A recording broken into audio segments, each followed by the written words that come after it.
เก่าๆนี่แหละเนาะเก่าๆมาไล่เฮ็ดหุ่นไล่กาไล่นกวันเข้าไปผิวไว้พุ่นเห็นว่าตัวนึงเป็นให้ไรได้นี่โถเนี่ยนี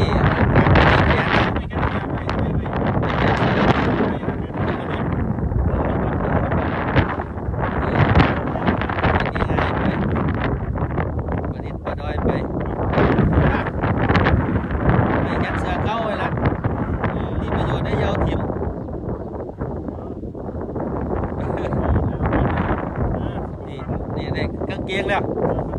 เสียมาต่อได้ป่ะ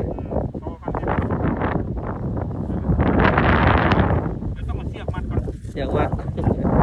วิธีการเสียงเว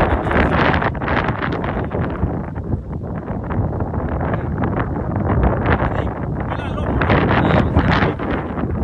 จังบอลลูนวะแต่ว่าคันเล็ดมันตั้งซื้อหนอกมันเกิดไปอีกาไม่ยานเลยไอ้เก็บตรงนี้อีกามันยานมันเห็นมันเกิดไปมันก็บอกกล้ามาเนาะ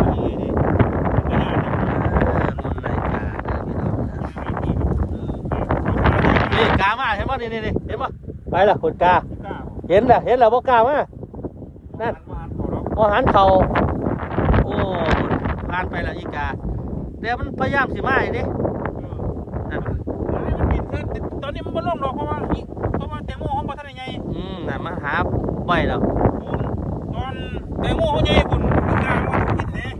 น้อยๆสิบ่กินเด้อีกานกเอี้ยงอันนี้น้อยทำไมนกเอี้ยงกินเอี้ยงนี่กินกินไปเอี้ยงเนาะ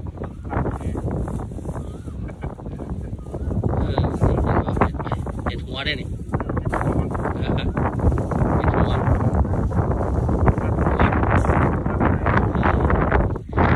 ประดิษฐ์หุ่นไล่กาไปมัดหัวครับพี่น้อง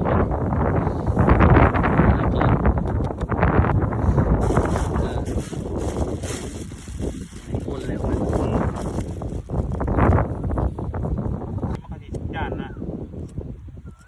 ต้องเทสหมวกความเลยดิต้องสวมหมวกมันสิได้บ่